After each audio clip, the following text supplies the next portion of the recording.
এবার আল্লাহ তাআলা বলবেন, মালাকুল মাউত তুমি তো সবাই রে মারছো, এবার তুমি মরো,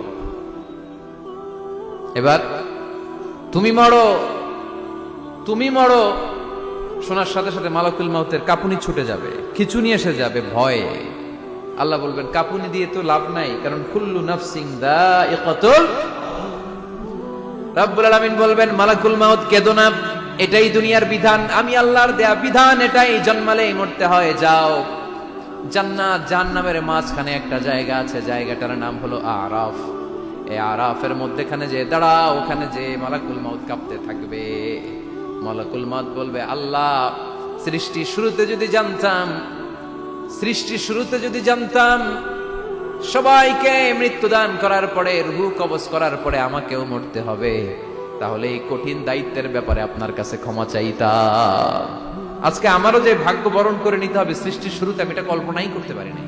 আল্লাহ বলবেন, নো টক, মুত ইয়া মালাকাল মাউত, মর, মরে যা, মুত, মরে যাও। বলার সাথে সাথে মালাকুল মাউত এক বিকট চিৎকার হাঁকিয়ে মরে যাবে।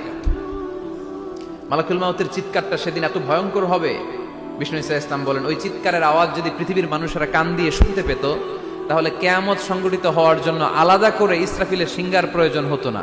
ওই চিৎকারের আওয়াজে প্রতিটা মানুষ কানের পর্দা ফেটে ওই জায়গায় লাশ হয়ে পড়ে যেত। এই পৃথিবী থাকার জায়গা নয়। কিয়ামতের সময় আল্লাহ তাআলা মালাকুল মাউতকে বলবেন, সবার রূহ কবজ করে ফেল, সবার, কেউ থাকবে না, সবার রূহ কবজ হয়ে যাবে। আল্লাহ মালাকুল মাউতকে বলবেন, মালাকুল মাউত কি অবস্থা? বলবে, সব শেষ।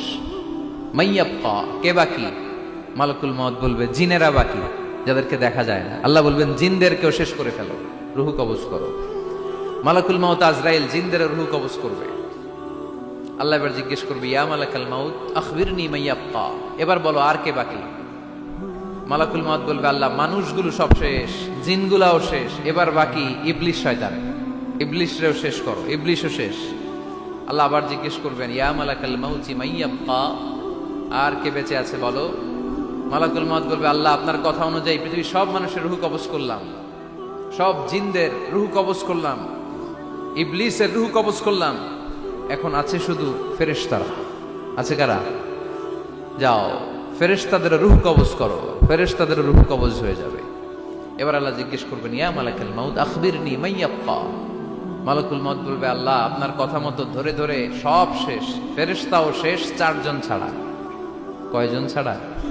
জোরে বলেন, কয়জন ছাড়া? ইসরাফিল, জিব্রাইল, মিকাইল, আজরাইল। আল্লাহ এই 4 জন আমরা বাকি। আল্লাহ বলবে, যাও ইযহাব ইনতালিক ইলা জিবরিল ওয়াকবাদ রূহা, জিব্রাইলের রূহ কবজ করো।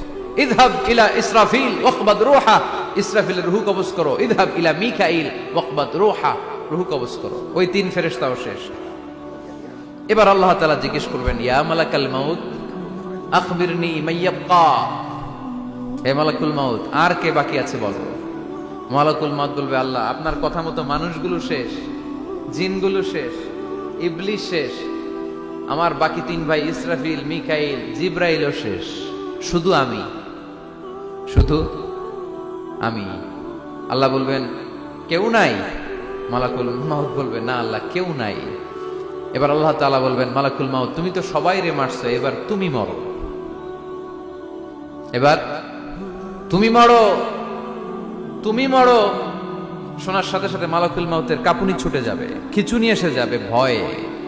আল্লাহ বলবেন, কাঁপুনি দিয়ে তো লাভ নাই, কারণ কুল্লু নাফসিন যায়িকাতুল। রব্বুল আলামিন বলবেন, মালাকুল মাউত কেঁদো না, এটাই দুনিয়ার বিধান, আমি আল্লাহর দেয়া বিধান, এটাই জন্মালেই মরতে হয়। যাও, জান্নাত জাহান্নামের মাঝখানে একটা জায়গা আছে, জায়গাটার নাম হলো আরাফ। এই আরাফের মধ্যেখানে যে দাঁড়াও, ওখানে যে মালাকুল মাউত কাঁপতে থাকবে। মালাকুল মাউত বলবে, আল্লাহ সৃষ্টির শুরুতে যদি জানতাম, সৃষ্টির শুরুতে যদি জানতাম সবাইকে মৃত্যুদান করার পরে, রূহ কবজ করার পরে আমাকেও মরতে হবে, তাহলে এই কঠিন দায়িত্বের ব্যাপারে আপনার কাছে ক্ষমা চাইতাম। আজকে আমারও যে ভাগ্য বরণ করে নিতে হবে সৃষ্টির শুরুতে, আমি এটা কল্পনাই করতে পারি নাই। আল্লাহ বলবেন, নো টক, মুত ইয়া মালাকাল মাউত, মর, মরে যা, মুত, মরে যাও। বলার সাথে সাথে মালাকুল মাউত এক বিকট চিৎকার হাঁকিয়ে মরে